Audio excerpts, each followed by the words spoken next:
I didn't meet Ryan Carter expecting anything more than an ordinary night stretched a little too late. I was 25, steady in the way people become when they've learned to keep their desires quiet. Ryan arrived with a laugh that filled rooms before he did, the kind of confidence that looked practiced but not false. He shook my hand like we were already friends. When someone mentioned his girlfriend, Laura, he smiled easily and said her name the way people say something precious they don't fear losing. Ryan said he was straight without hesitation, like it was a fact as neutral as the weather. It didn't sting. I wasn't looking for proof or permission. I was used to being the observer, the one who listened more than he spoke, who noticed the tilt of a smile and the pause before a word. Ryan talked. I listened. It worked that we found ourselves paired by chance over the next few weeks. Coffee after work turned into long walks. Long walks turned into nights where conversation felt less like effort and more like relief. He told stories about his childhood with a lightness that suggested distance, not healing. I told him about my habit of leaving parties early, about my preference for quiet. He said he liked that about me. The word "liked" landed softly and stayed. Laura was present in his life the way a calendar is present on a wall. He mentioned her plans, her job, the way she teased him for forgetting things. There was no cruelty in it, no complaint sharp enough to suggest unhappiness. Still, I noticed the gaps. The moments when he talked around something and then changed the subject. The nights he texted me because he couldn't sleep. The way his voice dropped when he admitted he didn't always feel understood. That I told myself this was friendship. I told myself the truth was simpler than the tension I felt when he leaned close to show me something on his phone. When he laughed, his shoulder brushed mine. I moved first. He didn't. Mark Jensen, my closest friend, asked me once if Ryan knew I was gay. I said yes. Mark asked if Laura knew. I said I didn't know. Mark nodded, slow and careful, like someone placing a fragile object back on a shelf. Just be honest with yourself, he said. I promised I would. I didn't promise anything else. The night everything shifted began without ceremony. A group event ran long, and the buses thinned until the streets felt emptied of intention. Ryan lived closer than I did. He offered his couch. The word sounded harmless. Practical. When we reached his apartment, the lights were low and the air was warm with the residue of a day fully lived. He apologized for the mess. There was no mess. That he changed plans halfway through, said the couch was uncomfortable and the bed was big enough for two. He said it quickly, as if speed could erase implication. I agreed because refusing would have required a clarity I didn't have. We brushed our teeth in silence. He asked if I minded the window open. I said no. The bed was neutral territory at first, a wide plane with space to keep our edges intact. We lay on our backs, staring at the ceiling, talking about nothing and then something. He asked me when I first knew who I was. I told him the truth, that knowing wasn't a moment but a series of small recognitions I kept collecting until they added up to courage. He was quiet for a long time after that. I don't question things like that, he said finally. I mean, I never have. He sounded almost apologetic, as if certainty were a privilege he wasn't sure he deserved. That I believed him. I also noticed the way his hand rested between us, not touching, not retreating. The space felt intentional, charged with a meaning neither of us named. I thought of Laura, the way he said her name, the steadiness of it. I thought of my own rules, the ones I followed to keep my life orderly. I decided the night would end as it began, unremarkable. Sleep came in pieces. I woke once to the sound of his breathing, slower now, closer. Our shoulders touched. It wasn't an accident, it wasn't a decision.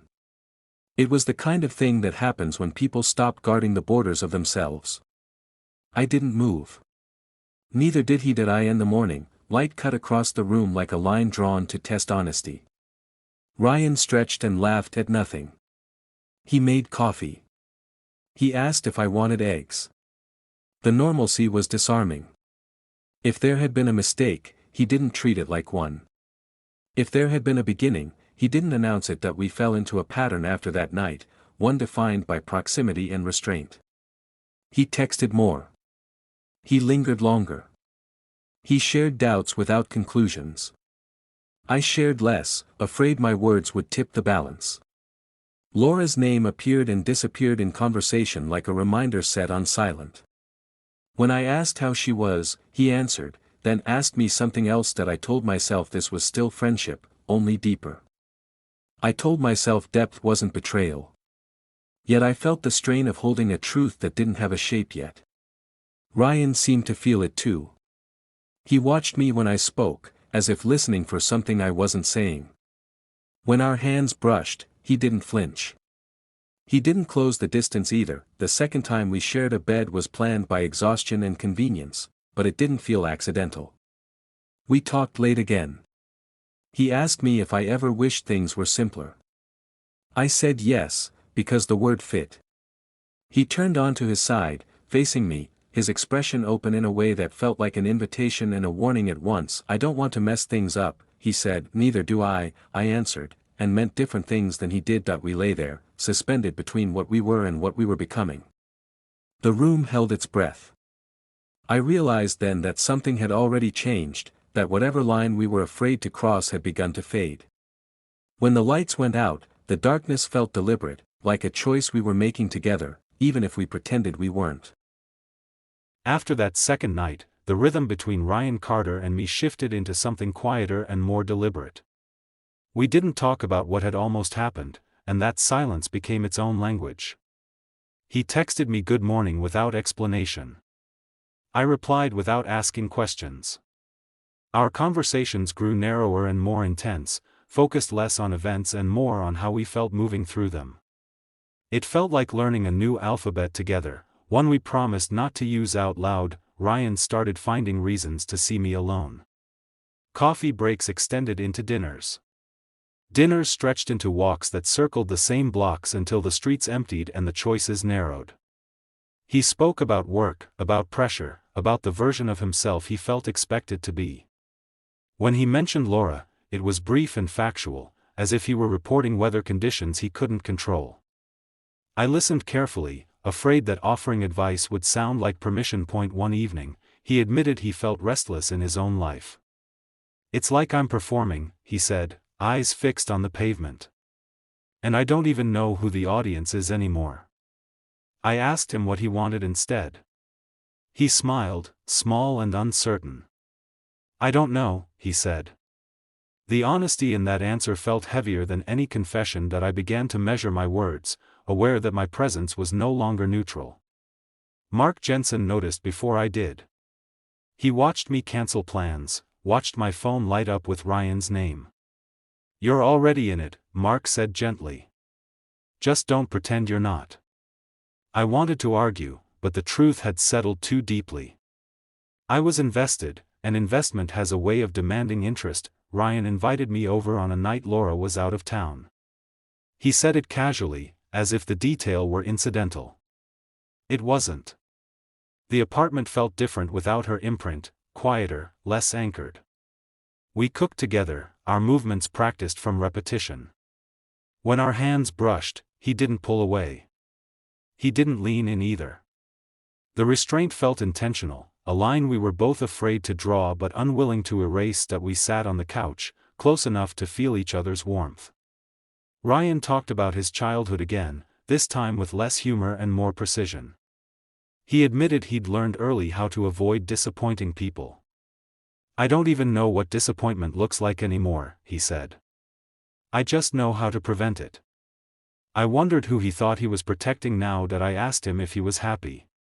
The question landed harder than I intended. He took a long breath. "I'm safe," he said. The distinction mattered. Safety had never been enough for me, but I didn't say that. I nodded, as if understanding were agreement. As the night wore on, the conversation narrowed to us. Not our histories, not our obligations, but the space between our sentences. He asked me if I ever regretted being honest about who I was. I told him honesty had cost me things, but it had also given me myself. He looked at me then, really looked, as if searching for a map he hadn't known he needed. "I don't think I could do what you did," he said. "You already are," I replied before I could stop myself. The air changed. Ryan didn't argue. He didn't deny it. He leaned back, running a hand through his hair, and laughed softly, without humor. "I don't know what I'm doing," he admitted. The words felt like a confession and a warning. I felt the pull to comfort him, to offer reassurance that might be mistaken for encouragement. I stayed where I was. When he suggested I stay over, it didn't feel like a request. It felt like the next step in a pattern we'd already accepted. The bed was familiar now, the space between us reduced by familiarity rather than urgency. We lay facing each other, close enough that our knees touched. He spoke about Laura with a tenderness that surprised me. He said she deserved clarity. He said he didn't want to hurt her. I believed him, and that belief complicated everything. "I don't want to cross a line," he said. "We might already have." I answered that he considered that, then nodded. "Emotionally," he said, as if naming it could contain it. The word hung between us, heavy and precise. Emotional betrayal felt less dramatic than physical, but it carried a quieter kind of damage. It was harder to measure, easier to excuse. I wondered how many times Ryan had already crossed it without noticing. Sleep came slowly. I was aware of every breath, every shift. At some point, his hand found mine. The contact was brief, almost accidental, but he didn't pull away immediately. When he did, it felt like a decision made too late to undo the meaning. I stared at the ceiling, heart loud in the quiet, aware that restraint was no longer protecting us from consequence. That in the morning, Ryan was subdued. He made coffee without joking. He asked if I was okay. The question weighted with concern and something else I didn't want to name. I told him I was fine. The word felt thin. He nodded, accepting it because accepting was easier than pressing. Days passed with a tension that didn't ease. Ryan oscillated between closeness and distance, texting constantly and then disappearing. When he pulled back, I felt the absence like a correction. When he leaned in, I felt the risk sharpen. Laura's name appeared more often, as if invoked to restore balance. It didn't point. One night, he called me instead of texting. His voice sounded unsteady. He said he felt torn, that he didn't recognize himself. I listened, offering steadiness without solutions. When he asked what I thought he should do, I hesitated. "Be honest," I said finally. "With yourself first." He thanked me and hung up. The silence afterward felt deliberate. I realized then that whatever this was, it couldn't remain suspended. The waiting was its own form of harm. We were standing at the edge of a truth neither of us wanted to step into alone. As I set my phone down, I understood that the next time we saw each other, pretending would no longer be an option. Ryan Carter asked to see me on a night that felt already decided. His message was brief, careful, stripped of the warmth he usually allowed himself. I arrived at his apartment with the sense that whatever waited inside would not be neutral. He opened the door and stepped back, giving me space the way people do when they're afraid of what closeness might cost them. We didn't sit right away. He paced the living room, hands opening and closing as if testing what they could hold. I stayed where I was, refusing to fill the quiet with reassurance. He needed silence more than comfort. When he finally spoke, his voice was steady in tone but not in meaning. "I talked to Laura," he said. The words landed without detail, but they rearranged the room. I asked what he told her. He shook his head. "Nothing that mattered," he said, and then corrected himself. "Nothing that would hurt her." The distinction felt practiced. I wondered how long he'd been learning it. He asked me if I thought he was a bad person. The question wasn't rhetorical. It was searching. I said I didn't think morality was that simple. He nodded, relief flashing across his face before guilt reclaimed it. "I don't want to be someone who lies," he said. "But I also don't know how to tell the truth without breaking everything." I told him truth doesn't break things on its own. It reveals where the fractures already are. He listened, eyes fixed on the floor, as if the answer were a verdict. When he finally looked up, something in his expression had sharpened into resolve. "I'm confused," he said. "About myself. About us." He gestured between us, then dropped his hand. "About what this means." "It means you're standing between choices," I said. "And pretending you're not is still a choice." He winced, not at the words but at their accuracy. We moved to the couch, sitting at opposite ends like a concession to safety. He spoke then, more openly than he ever had, about the pressure of expectation, about how easy it had been to accept the path laid out for him. He admitted he'd never allowed himself questions because answers would require action. "Being with me," he said, "had made avoidance impossible. I don't feel like myself anymore," he said. "You do," I answered. "You just don't like what you're seeing." The conversation narrowed, stripped of abstraction. He asked me what I wanted. The honesty of the question startled me. I took a moment, then said the truth. "I want clarity," I said. "I want to stop pretending this doesn't matter."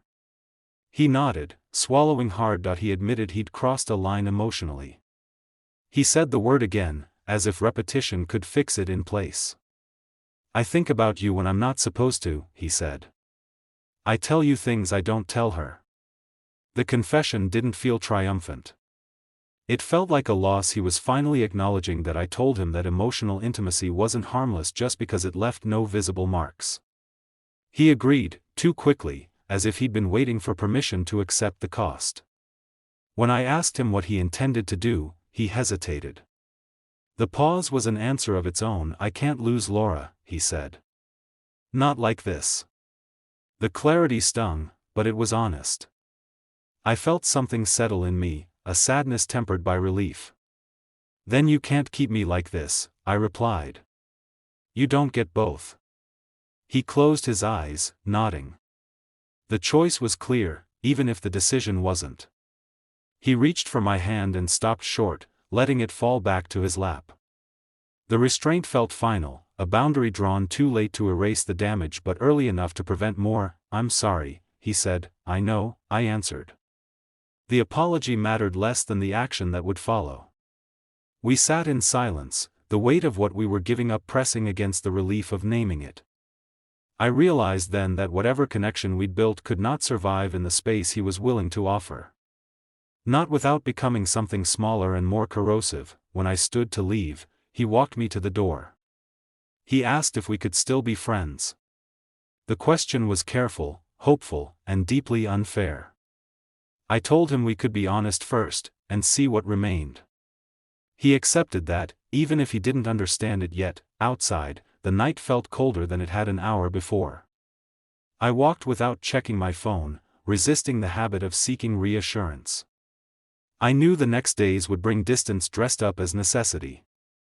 I also knew distance would be the kindest thing we could give each other. As I turned the corner, my phone buzzed once. A message from Ryan, unsent but implied. I didn't open it. Some truths, once spoken, demand time to settle.